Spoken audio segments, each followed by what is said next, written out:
Hi everyone, hope you are doing well from wherever you are watching this channel, depending on your time zone. Now, yesterday, the Jubilee Vice Chairman David Murathe was among leaders who got an opportunity to address Kenyans in Raila Odinga's Azimio la Umoja at Kasarani. David Murathe was very clear in his remarks that he was among the leaders who went to Mount Kenya region to sell propaganda and instill fear among Kikuyus against voting for Raila Odinga in favor of President Uhuru Kenyatta and the former President Mwai Kibaki. So that means this issue started in 2007, 2013, and 2017. And Murathe was very clear that this time round, he will be among the leaders who had already sold fear to Mount Kenya region, who will go back and unlock that propaganda and tell the people of the mountain the truth. Now, David Murathe also went ahead to say that they have no any problem with any Kenyan from any community, but their problem is with the Alibaba and the 40 thieves. Listen to him shortly, and after this, we will continue. Sisi ambao mnatuona hapa, sisi ndio tulienda na porojo kubwa, na Bwana Kimemi alisema tuliingia kwa mlima na uongo na propaganda mbaya kwa baba. Sasa sisi ndio tutarudi huko kuambia ukweli na ku-unlock hiyo uongo tulipea.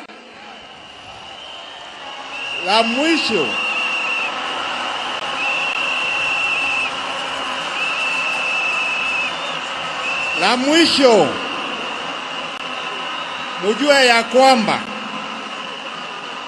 na ni mzuri Bwana Atwali ameambia Gideon, sisi hatuna shida na jamii yoyote Kenya, hata jamii ya Wakamba, ya Wakalenjin, ya Waluya. Shida yetu iko na huyo mtu mmoja anaitwa Alibaba. Mnajua Alibaba and the 40 thieves? Si mnajua Alibaba na waizi wangapi? Hawa tu ndio tuko na shida na hawa. Sisi tumeamua, hakuna mambo ingine, kama sio sasa ni sasa hivi. Now, there are two things I would want us to discuss on this punchline today.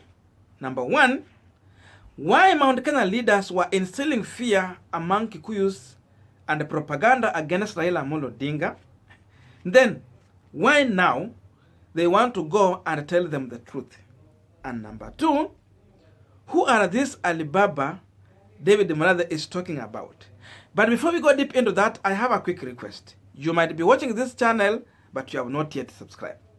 So my humble request, please consider subscribing so that any other time once we release a video like this one, you will always get notified. Again, to all our channel subscribers and anyone who drop comment, I must say thank you so much for your unconditional support. Again, I'm also requesting you to give this video thumbs up so that YouTube will recommend our video to more viewers. Back to our discussion.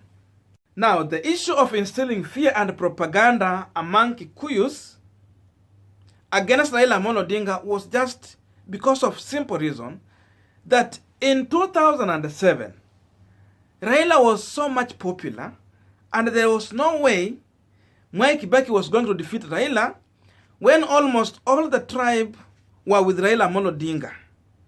And therefore, the best way to secure a chance for Mwai Kibaki was to instill fear among Kikuyus. And you see, even after all those propaganda, Kibaki did not manage to win election. Rigging had to happen, and despite all those drama, we had to have a coalition government just to bring peace in the country. Now, that term ended like that. And we had President Uhuru Kenyatta in 2013 who was now coming on ballot. Raila was here, still strong and popular in the country. President Uhuru Kenyatta managed to have William Samoei Ruto on his side. So meaning there is some value of vote that he was taking from Raila Odinga, but still that was not enough. Murathe and the team, they still went ahead to Mount Kenya to continuously instill fear and propaganda against Raila Odinga to these people. And even after that, still 2013, there were questions in that election. 2017 now was a clear win that Raila won the election and rigging had to happen. Otherwise, it was stopped by the court. So you see, even despite the fact that these people have kept on instilling fear, propaganda, and everything, Raila was still coming out strong and emerging a winner. So the reason was Raila was popular. That's why they had to use such things to make sure at least they can win their region and try to play with the other numbers. Now, Murathe is now saying that he will be among the leaders who will go back to the mountain to tell the people that actually they had said a lie to them. Raila is not that person that they had explained to them. And the reason is simple, that they don't want William Samoei Ruto to win election. And even it's not winning election, they don't want William Samoei Ruto to win Mount Kenya region vote. And I still ask myself here, Uhuru was on ballot from Mount Kenya region, fear was sold, propaganda, rigging happened. He never won election. The sad thing about William Samoei Ruto is that he still want to use Mount Kenya region vote to ascend to power, when you know very clear that even having Mount Kenya 100% plus Kalenjin is not enough to make him president. And remember, he's doing little to get vote from other region. His focus is clear, Mount Kenya region. So if Murathe will manage to talk to these people and have a section that will listen to them, the worry is that William Samoei Ruto is going to lose and Raila is going to gain. How is he losing? These people who are undecided, they will have a second thought to vote for Raila Odinga. Number two, ile electorate inatoka kwa rigging, ghost and dead voters might not participate in 2022 general election. So all this benefit that President Uhuru Kenyatta had enjoyed under Kibaki, Ruto will not enjoy. The underage are not going to vote. People sick in the hospital will not be fetched to come and vote. So all these things will not be at the disposal of the Deputy President William Samoei Ruto. So Murathe is clear telling Ruto wewe ujipange as early as possible. Then Murathe has talked about the issue of Alibaba and 40 thieves. All these things, seemingly, he is suggesting that the Deputy President William Samoei Ruto's side could be the direction where he is pointing to. That this guy and his group has always been associated with corruption and all those practices that goes with corruption. And for me, I want to point out some issues about people around William Samoei Ruto. For example, talk about someone like David Murathe, the Kiminini Member of Parliament. He gives someone a contract to build the classes. Then a youth goes ahead to do the construction using his money. Then at the end of the day, David Murathe want to come and now launch the project even before paying the contractor an amount.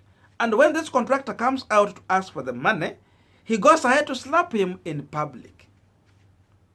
What kind of impunity is that? You don't want to pay someone, he delivers, and you remain with the money. What description can you give to this beyond what Murathe is calling Alibaba?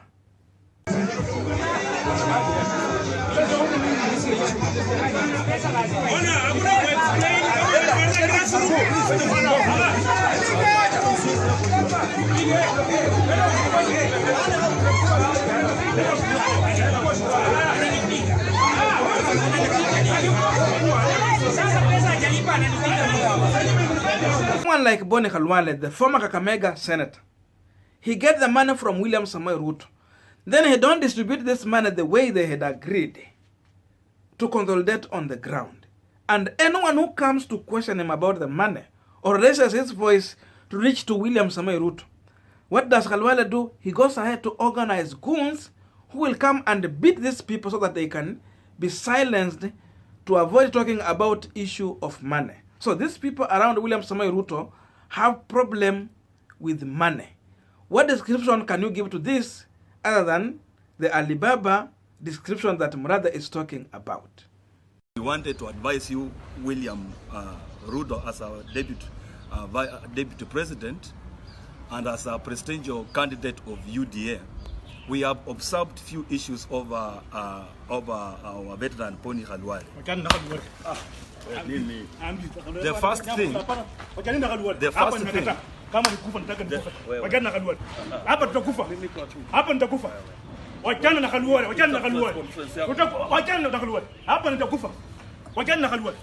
Wachana na na kurumuna. Kitayari kabisa. Watu. Wachana na Khalwale. Hapa muongee kwa Khalwale. Hakuna conference hapa inahusu Khalwale. Nimekataa. Kama ni kifo yuko hapa. We have got few issues that we want to put across. Nasema hakuna hapa.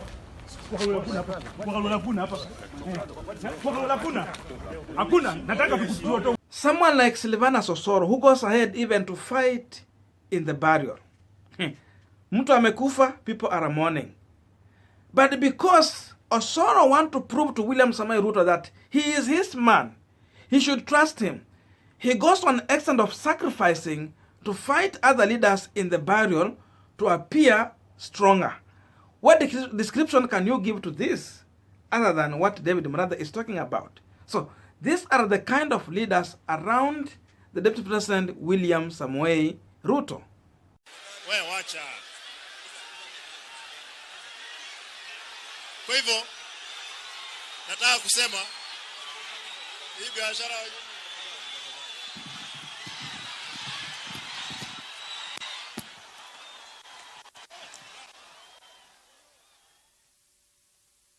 Now the list goes on. We have people like Oscar Sudi who have questionable remarks on issue of his academic papers. Talk about someone like Rashida Chesa. Rashida Chesa also has problem. You see everything around him and the cases that has been following Rashida Chesa. Then Ruto comes out also to defend the Aror Kimwerere Dam. Everyone who is mentioned in scandals, he has been associated with the William Samoei Ruto. So this is the group around Ruto. And he still come out strong to defend these people.